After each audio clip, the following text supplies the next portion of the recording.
एकोनचत्वारिंशः सर्गः। मारीच का रावण को समझाना। मारीच ने कहा, रावण, इस प्रकार इस समय तो मैं किसी तरह श्री रामचंद्र जी के हाथ से जीवित बच गया। उसके बाद इन दिनों जो घटना घटित हुई है उसे भी सुन लो।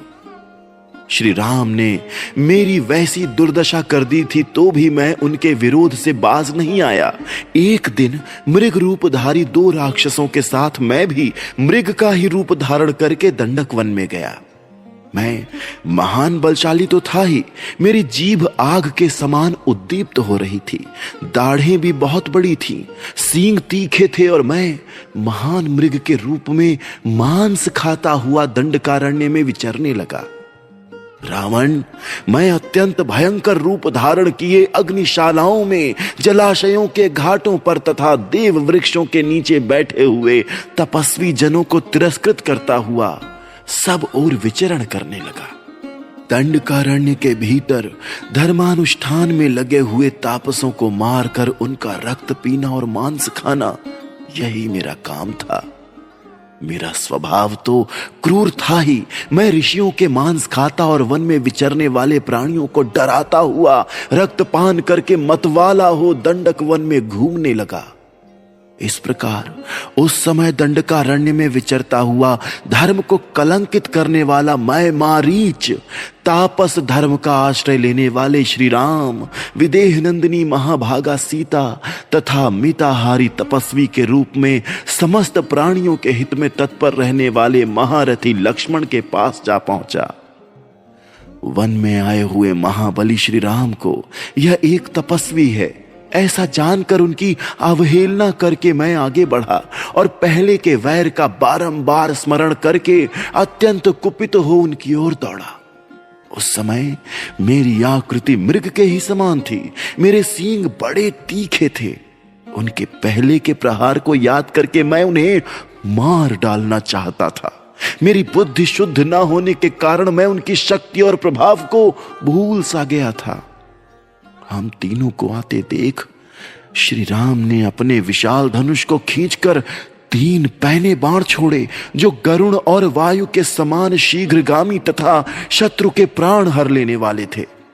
झुकी हुई गांठ वाले वे सब तीनों बाण जो वज्र के समान दुहसह अत्यंत भयंकर तथा रक्त पीने वाले थे, एक साथ ही हमारी ओर आए। मैं तो श्री राम के पराक्रम को जानता था और पहले एक बार उनके भय का सामना कर चुका था, इसलिए शठता पूर्वक उछलकर भाग निकला। भाग जाने से मैं तो बच गया, किंतु मेरे वे दोनों साथी राक्षस मारे गए। इस बार श्री राम के बाण से किसी तरह छुटकारा पाकर मुझे नया जीवन मिला और तभी से संन्यास लेकर समस्त दुष्कर्मों का परित्याग करके स्थिरचित्त हो योगाभ्यास में तत्पर रहकर तपस्या में लग गया। अब मुझे एक एक वृक्ष में चीर, काला मृगचर्म और धनुष धारण किए श्री राम ही दिखाई देते हैं, जो मुझे पाशधारी यमराज के समान प्रतीत होते हैं। रावण, मैं भयभीत होकर हजारों रामों को अपने सामने खड़ा देखता हूं। यह सारा वन ही मुझे राममय प्रतीत हो रहा है। राक्षस राज, जब मैं एकांत में बैठता हूं तब मुझे श्री राम के ही दर्शन होते हैं। सपने में श्री राम को देखकर मैं उद्भ्रांत और अचेत सा हो उठता हूं। रावण, मैं राम से इतना भयभीत हो गया हूं कि रत्न और रथ आदि जितने भी रकारादि नाम हैं वे मेरे कानों में पड़ते ही मन में भारी भय उत्पन्न कर देते हैं। मैं उनके प्रभाव को अच्छी तरह जानता हूं, इसीलिए कहता हूं कि श्री राम के साथ तुम्हारा युद्ध करना कदापि उचित नहीं है। रघुकुल नंदन श्री राम राजा बलि अथवा नमुचि का भी वध कर सकते हैं। रावण, तुम्हारी इच्छा हो तो रणभूमि में श्री राम के साथ युद्ध करो अथवा उन्हें क्षमा कर दो, किंतु मुझे जीवित देखना चाहते हो तो मेरे सामने श्री राम की चर्चा ना करो। लोक में बहुत से साधु पुरुष जो योग युक्त होकर केवल धर्म के ही अनुष्ठान में लगे रहते थे, दूसरों के अपराध से ही परिकरों सहित नष्ट हो गए। निशाचर, मैं भी किसी तरह दूसरों के अपराध से नष्ट हो सकता हूं, अतः तुम्हें जो उचित जान पड़े वह करो। मैं इस कार्य में तुम्हारा साथ नहीं दे सकता, क्योंकि श्री रामचंद्र जी बड़े तेजस्वी, महान आत्मबल से संपन्न तथा अधिक बलशाली हैं। वे समस्त राक्षस जगत का भी संहार कर सकते हैं। यदि शूर्पणखा का बदला लेने के लिए जनस्थान निवासी खर पहले श्री राम पर चढ़ाई करने के लिए गया और अनायास ही महान कर्म करने वाले श्री राम के हाथ से मारा गया, तो तुम ही ठीक ठीक बताओ, इसमें श्री राम का क्या अपराध है? तुम मेरे बंधु हो, मैं तुम्हारा हित करने की इच्छा से ही ये बातें कह रहा हूं। यदि नहीं मानोगे तो युद्ध में आज राम के सीधे जाने वाले बाणों द्वारा घायल होकर तुम्हें बंधु बांधवों सहित प्राणों का परित्याग करना पड़ेगा। 44वां सर्गः रावण का मारीच को फटकारना और सीता हरण के कार्य में सहायता करने की आज्ञा देना। मारीच का वह कथन उचित और मानने योग्य था, तो भी जैसे मरने की इच्छा वाला रोगी दवा नहीं लेता, उसी प्रकार उसके बहुत कहने पर भी रावण ने उसकी बात नहीं मानी। काल से प्रेरित हुए उस राक्षस राज ने यथार्थ और हित की बात बताने वाले मारीच से अनुचित और कठोर वाणी में कहा, दूषित कुल में उत्पन्न मारीच, तुमने मेरे प्रति जो ये अनाप शनाप बातें कही हैं, ये मेरे लिए अनुचित और असंगत हैं। ऊसर में बोए हुए बीज के समान अत्यंत निष्फल हैं। तुम्हारे इन वचनों द्वारा मूर्ख, पापाचारी और विशेषतः मनुष्य राम के साथ युद्ध करने अथवा उसकी स्त्री का अपहरण करने के निश्चय से मुझे विचलित नहीं किया जा सकता।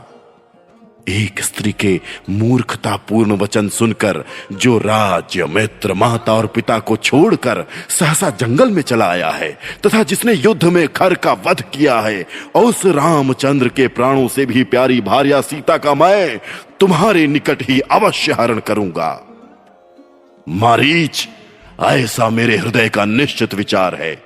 इसे इंद्र आदि देवता और सारे असुर मिलकर भी बदल नहीं सकते। यदि इस कार्य का निर्णय करने के लिए तुमसे पूछा जाता, इसमें क्या दोष है, क्या गुण है, इसकी सिद्धि में कौन सा विघ्न है अथवा इस कार्य को सिद्ध करने का कौन सा उपाय है, तो तुम्हें ऐसी बातें कहनी चाहिए थी। जो अपना कल्याण चाहता हो, उस बुद्धिमान मंत्री को उचित है कि वह राजा से उसके पूछने पर ही अपना अभिप्राय प्रकट करे, और वह भी हाथ जोड़कर नम्रता के साथ।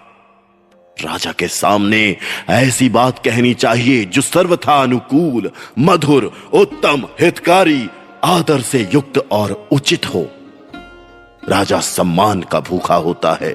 उसकी बात का खंडन करके आक्षेप पूर्ण भाषा में यदि हितकर वचन भी कहा जाए, तो उस अपमान पूर्ण वचन का वह कभी अभिनंदन नहीं कर सकता। निशाचर, अमित तेजस्वी महामनस्वी राजा अग्नि, इंद्र, सोम, यम और वरुण इन 5 देवताओं के स्वरूप धारण किए रहते हैं। इसीलिए वे अपने में इन 5 के गुण, प्रताप, पराक्रम, सौम्य भाव, दंड और प्रसन्नता भी धारण करते हैं। अतः सभी अवस्थाओं में सदा राजाओं का सम्मान और पूजन ही करना चाहिए। तुम तो अपने धर्म को न जानकर केवल मोह के वशीभूत हो रहे हो। मैं तुम्हारा अभ्यागत अतिथि हूं, तो भी तुम दुष्टतावश मुझसे ऐसी कठोर बातें कह रहे हो। राक्षस, मैं तुमसे अपने कर्तव्य के गुण दोष नहीं पूछता हूं और ना ये जानना चाहता हूं कि मेरे लिए क्या उचित है। अमित पराक्रमी मारीच, मैंने तो तुमसे इतना ही कहा था कि इस कार्य में तुम्हें मेरी सहायता करनी चाहिए। अच्छा, अब तुम्हें सहायता के लिए मेरे कथनानुसार जो कार्य करना है उसे सुनो। तुम सुवर्णमय चर्म से युक्त चितकबरे रंग के मृग हो जाओ। तुम्हारे सारे अंग में चांदी की सी सफेद बूंदें रहनी चाहिए। ऐसा रूप धारण करके तुम राम के आश्रम में सीता के सामने विचरो। एक बार विदेह कुमारी को लुभाकर जहां तुम्हारी इच्छा हो उधर ही चले जाओ। तुम मायामय कांचन मृग को देखकर मिथिलेश कुमारी सीता को बड़ा आश्चर्य होगा और वो शीघ्र ही राम से कहेगी कि आप इसे पकड़ लाइए।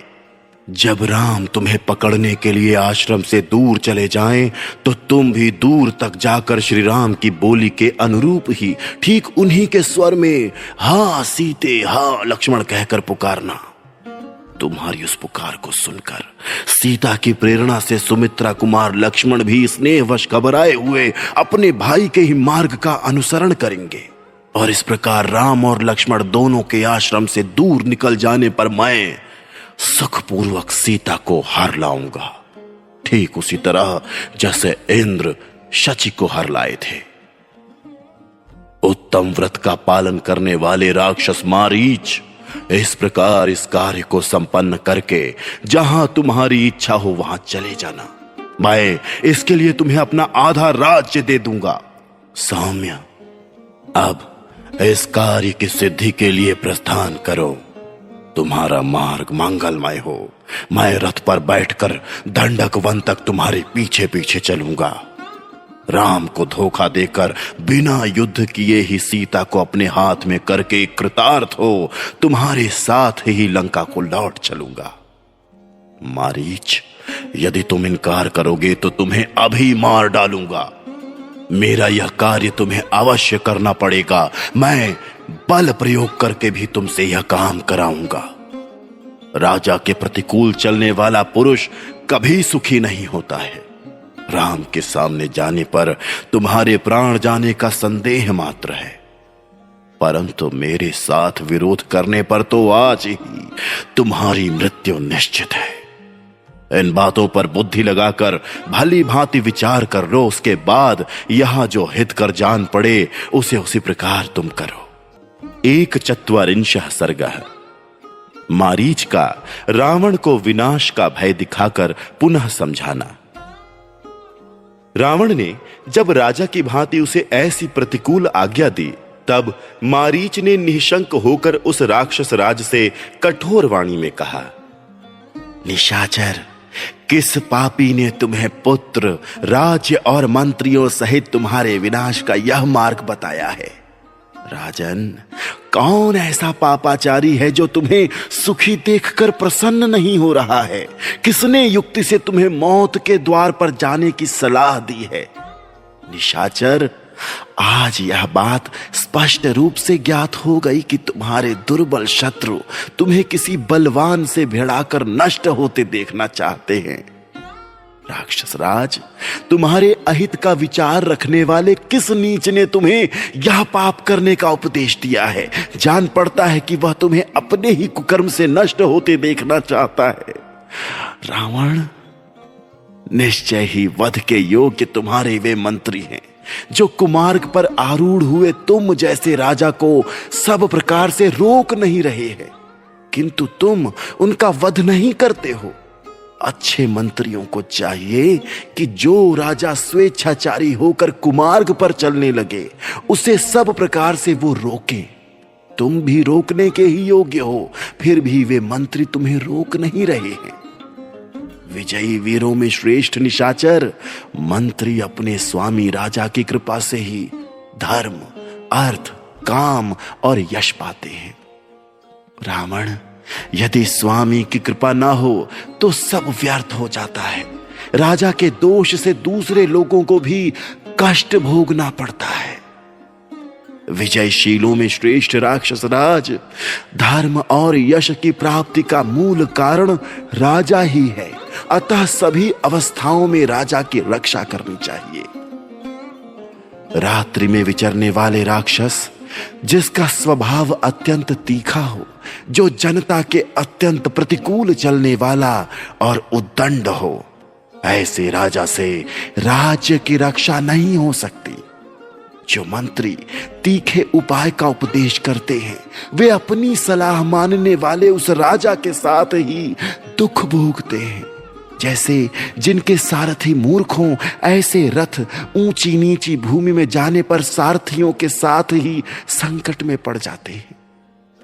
उपयुक्त धर्म का अनुष्ठान करने वाले बहुत से साधु पुरुष इस जगत में दूसरों के अपराध से परिवार सहित नष्ट हो गए हैं।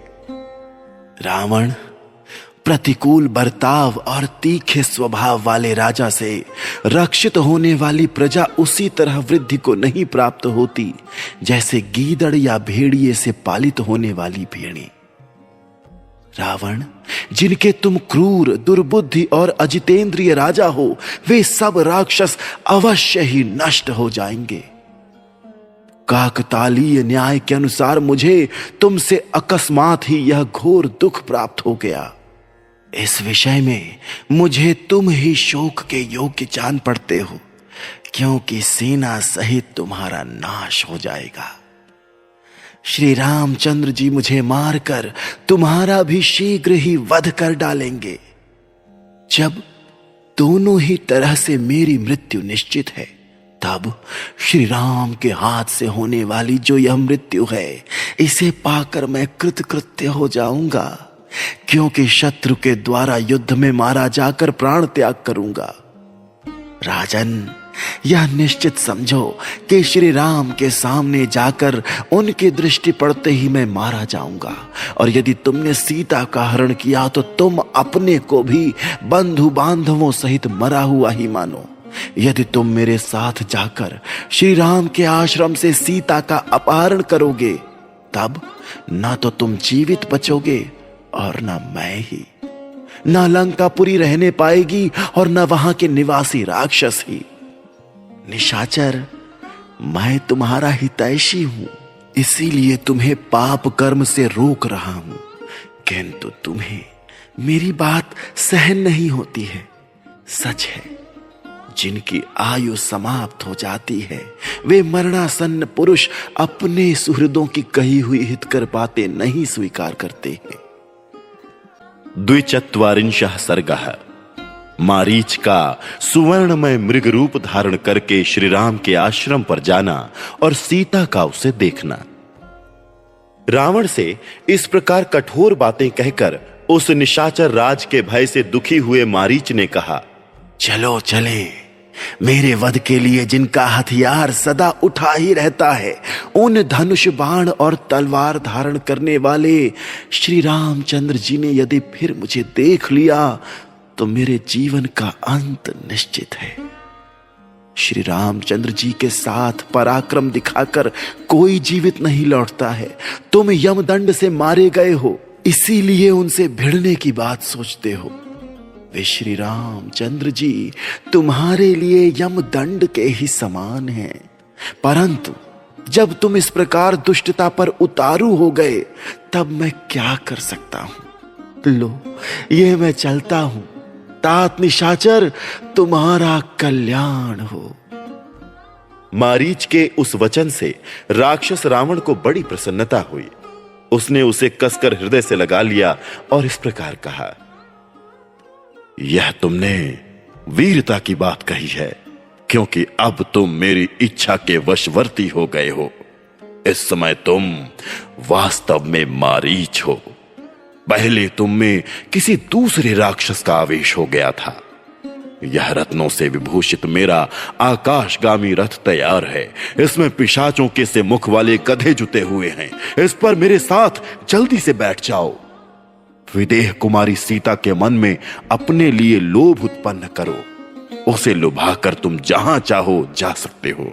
आश्रम सुना हो जाने पर मैं मिथिलेश कुमारी सीता को जबरदस्ती उठा लाऊंगा। तब ताटका कुमार मारीच ने रावण से कहा, तथास्तु, ऐसा ही हो। तदनंतर रावण और मारीच दोनों उस विमानाकार रथ पर बैठकर शीघ्र ही उस आश्रम मंडल से चल दिए। मार्ग में पहले की ही भांति अनेकानेक पत्तनों, वनों, पर्वतों, समस्त नदियों, राष्ट्रों तथा नगरों को देखते हुए दोनों ने दंडकारण्य में प्रवेश किया और वहां मारीच सहित राक्षस राज रावण ने श्री रामचंद्र जी का आश्रम देखा।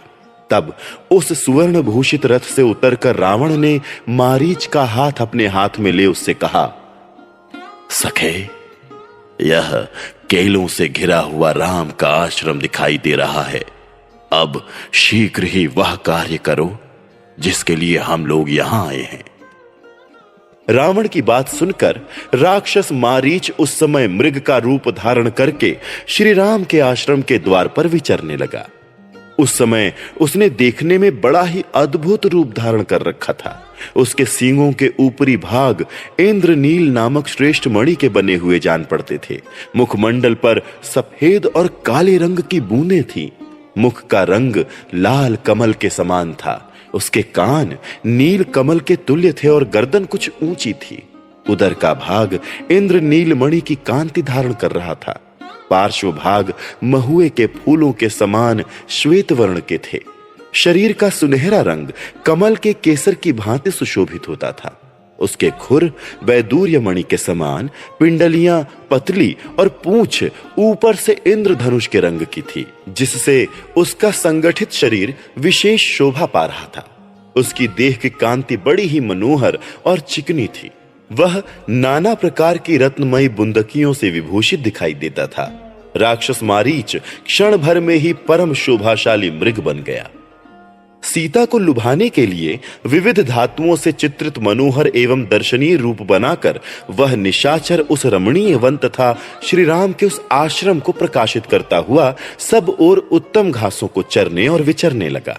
सैकड़ों रजतमय बिंदुओं से युक्त विचित्र रूप धारण करके वह मृग बड़ा प्यारा दिखाई देता था। वह वृक्षों के कोमल पल्लवों को खाता हुआ इधर उधर विचरने लगा।